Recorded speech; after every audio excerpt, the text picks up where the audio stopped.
ಮಾಡಿಕೊಡ್ತಾ ಇದ್ದೇವೆ. ಸೊ ಇಲ್ಲಿ ಕೇಂದ್ರ ಕಚೇರಿ ಆಗ್ತದೆ. ಪೂರ್ವದಲ್ಲಿ ಮಹದೇವಪುರದ ವರ್ತೂರು ರಸ್ತೆ ಅಲ್ಲಿ ಮೆಟ್ರೋ ಸ್ಟೇಷನ್ ಹತ್ತಿರ ಈಗಾಗಲೇ ಅಲ್ಲಿ ನಾವು ಜಾಗ ಐಡೆಂಟಿಫೈ ಮಾಡಿದ್ದೇವೆ. ವಿಜಯನಗರದ BDA ಸಂಕೀರ್ಣ ಪಕ್ಕದಲ್ಲಿ ಇದೆ ಮತ್ತು ಹತ್ತುಗುಪ್ಪೆ ಹತ್ರ ಒಂದು 3.5 ಎಕರೆ ಇದೆ, ಅದನ್ನು ಮಾಡ್ತಾ ಇದ್ದೀವಿ.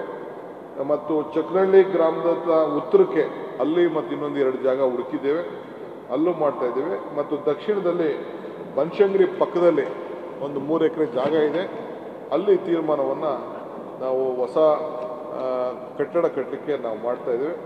ಮತ್ತು ಈಗಾಗಲೇ ನಾವು ಎಲ್ಲೆಲ್ಲಿ ಟೆಂಪ್ರರಿ ಬಿಲ್ಡಿಂಗ್ ಮಾಡ್ತಾ ಇದ್ದೀವಿ ಅದನ್ನು ನಾನು ಪ್ರೆಸ್ ರಿಲೀಸಲ್ಲಿ ನಿಮಗೆಲ್ಲ ಕೂಡ ವಿಚಾರವನ್ನು ನಾನು ತಿಳಿಸ್ತೇನೆ. ಮತ್ತು ಈಗಾಗಲೇ ಗ್ರೇಟರ್ ಬೆಂಗಳೂರು ಪ್ರಾಧಿಕಾರದ ಬಜೆಟ್ ಅನುಮೋದನೆ ಕೂಡ ಈಗಾಗಲೇ ಕೆಲವು ವಿಚಾರಗಳನ್ನು ಮಂಡಿಸಿದ್ದೇವೆ. ಅದು ಮಾಧ್ಯಮದಲ್ಲಿ ನಿಮಗೆ ಪ್ರೆಸ್ ರಿಲೀಸಲ್ಲಿ ಎಲ್ಲ ಎಷ್ಟೆಷ್ಟು ಏನೇನು ಅಂತೇಳಿ ನಿಮಗೆ ನಾನು ತಿಳಿಸ್ತೇನೆ.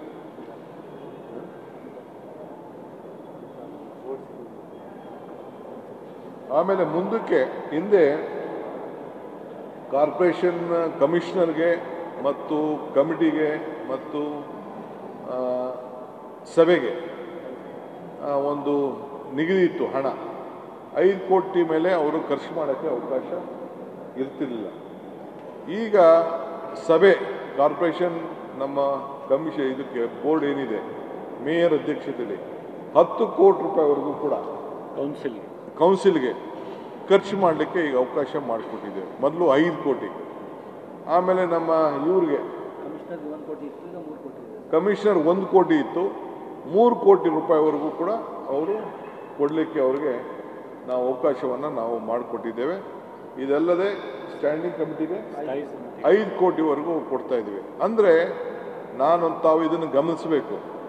ಒಂದು ಕಾರ್ಪೊರೇಷನ್ಗೆ 5 ಕೋಟಿ ಇತ್ತು, ಈಗ 10 ಕೋಟಿ ಮಾಡಿದ್ವಿ. ಅಂದರೆ ಅರ್ಥ 5 ಕಾರ್ಪೊರೇಷನ್ಗೆ 50 ಕೋಟಿ ರೂಪಾಯಿವರೆಗೂ ಕಾರ್ಪೊರೇಷನ್ ಸಮಿತಿನೇ ಖರ್ಚು ಮಾಡಲಿಕ್ಕೆ ಅವ್ರಿಗೆ ಸ್ವತಂತ್ರವಾದಂಥ ಹಕ್ಕನ್ನು 5 ಕಾರ್ಪೊರೇಷನ್ನಿಂದ ಕೊಟ್ಟಿದ್ದೇವೆ. ಮತ್ತು ಕಮಿಷನರ್ಗೆ 1 ಕೋಟಿ ಇದ್ದಿದ್ದು 3 ಕೋಟಿ ಅಂದರೆ 15 ಕೋಟಿ ರೂಪಾಯಿವರೆಗೂ ಎಮರ್ಜೆನ್ಸಿಗೆ ಅವರೇ ಕೆಲಸವನ್ನು ತೆಗೆದುಕೊಳ್ಳಲಿಕ್ಕೆ ಅವರಿಗೆ ಅಧಿಕಾರವನ್ನು ಕೊಟ್ಟಿದ್ದೇವೆ. ಇದಲ್ಲದೆ ನಾವು ಬೇರೆ ನಮ್ಮ ಕಮಿಷನರ್ ಅಲ್ಲದೆ ನಮ್ಮ ಕಮಿಟಿ ಏನಿತ್ತು ಸ್ಥಾಯಿ ಸಮಿತಿ ಇತ್ತು, ಅವ್ರಿಗೆ 5 ಕೋಟಿ ಕೊಟ್ಟಿದ್ದೇವೆ. ಅಂದರೆ 25 ಕೋಟಿವರೆಗೂ ಬೆಂಗಳೂರು ನಗರದಲ್ಲಿ ಸ್ಥಾಯಿ ಸಮಿತಿಗಳೇ ಖರ್ಚು ಮಾಡೋಂಥ ಒಂದು ಅಧಿಕಾರವನ್ನು ಅವ್ರಿಗೆ ನಾವು ಕೊಟ್ಟಿದ್ದೇವೆ. ಇದು ಒಂದು ಐತಿಹಾಸಿಕವಾದಂಥ ತೀರ್ಮಾನ ಅಂತ ಹೇಳಲಿಕ್ಕೆ ನನಗೆ ಬಹಳ ಸಂತೋಷ ಆಗ್ತಾ ಇದೆ.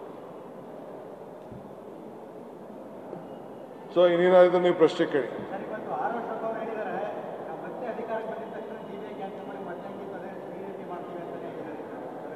ಬಹಳ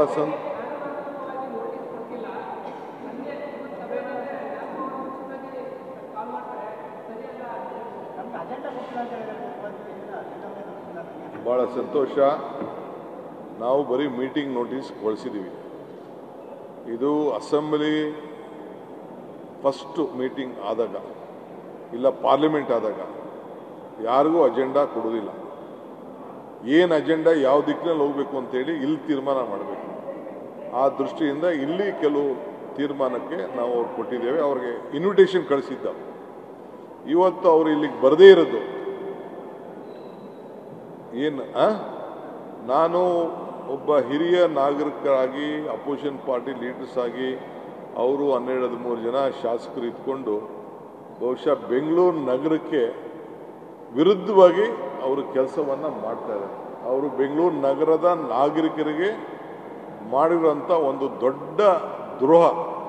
ಜನರು ಅವರಿಗೆ ಅಧಿಕಾರವನ್ನು ಕೊಟ್ಟಿದ್ದಾರೆ ಈ ಸಭೆಗೆ ಬರಲಿಕ್ಕೆ. BJP ಆಫೀಸಲ್ಲಿ ಯಾವತ್ತು ಬೇಕಾದ್ರೂ ಮೀಟಿಂಗ್ ಮಾಡ್ಕೋಬೋದು, ಅದೇನು ಅಬ್ಜೆಕ್ಷನ್ ಇಲ್ಲ. ಆದರೆ ಇಲ್ಲಿಗೆ ಬಂದಿರೋಂಥ ಅವಕಾಶ ಈ ಜನತೆ ಕೊಟ್ಟಿರುವಂಥ, ಆ ಕ್ಷೇತ್ರದ ಜನತೆ ಕೊಟ್ಟಿರುವಂಥ ಒಂದು ಅವಕಾಶ.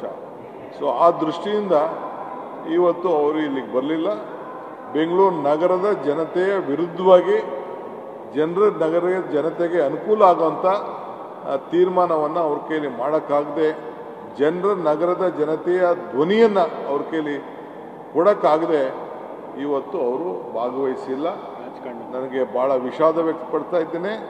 ರಾಜಕಾರಣ ಪಾಪ ಭಾಳ ಮುಖ್ಯ ಆಗಿದೆ. ಅವ್ರು ಏನು ಬೇಕಾದ್ರೂ ರಾಜಕಾರಣ ಮಾಡಿಕೊಳ್ಳಿ, ನಮಗೆ ಜನರ ಬದುಕು ಮುಖ್ಯ. ನಮ್ಮದು ಮುಂದುವರ್ಸ್ಕೊಂಡು ಹೋಗ್ತೇವೆ. ಎರಡನೇ ಪ್ರಶ್ನೆ, ಅವರು ವಜಾ ಮಾಡ್ತೀವಿ ಅಂತ ಏನು ಹೇಳಿದ್ದಾರೆ ಅಂತ ತಾವು ಹೇಳ್ತಾ ಇದ್ದೀರಿ. ಅದು ಅವ್ರಿಗೆ ಬಿಟ್ಟಿದ್ದು. ಈಗ ನಾನು ಚರ್ಚೆ ಮಾಡೋಕ್ಕೆ ಹೋಗೋದಿಲ್ಲ, ನಾನು ರಾಜಕಾರಣ ಮಾತಾಡೋಕ್ಕೆ ಹೋಗೋದಿಲ್ಲ. ಅವ್ರು ಏನು ಬೇಕಾದ್ರೂ ಅವ್ರ ಅಭಿಪ್ರಾಯನ ವ್ಯಕ್ತಪಡಿಸಲಿ. ಕಾಂಗ್ರೆಸ್ ಸರ್ಕಾರ ಯಾವಾಗದೇ ಆಗಲಿ 5 ಪಂಚ್ ಗ್ಯಾರಂಟಿ ಕೊಟ್ಟಿರ್ಬೋದು, ಹಿಂದೆ ಅನೇಕ ಯೋಜನೆಗಳನ್ನು ನಾವು ಕಾನೂನು ಚೌಕಟ್ಟಿನಲ್ಲಿ ಸಂವಿಧಾನದಲ್ಲಿ ನಾವು ಬದಲಾವಣೆ ತಂದಿರ್ಬೋದು. ಇವತ್ತವರೆಗೂ ಒಂದು ಕೂಡ BJP ಆಡಳಿತದಲ್ಲಿ ಬದಲಾವಣೆಯನ್ನು ಮಾಡೋಕ್ಕಾಗಿಲ್ಲ. ಬ್ಯಾಂಕಿನ ರಾಷ್ಟ್ರೀಕರಣ ಇರ್ಬೋದು, ಜಮೀನಿಗೆ ಕೊಡೋರು ಇರ್ಬೋದು, ಆಧಾರ್ ಕಾರ್ಡ್ ಇರ್ಬೋದು, ಯಾವುದೇ ವಿಚಾರ ಇದ್ದರೂ ಕೂಡ ಯಾರು ಕೂಡ ಮಾಡಲಿಕ್ಕೆ ಸಾಧ್ಯ ಇಲ್ಲ.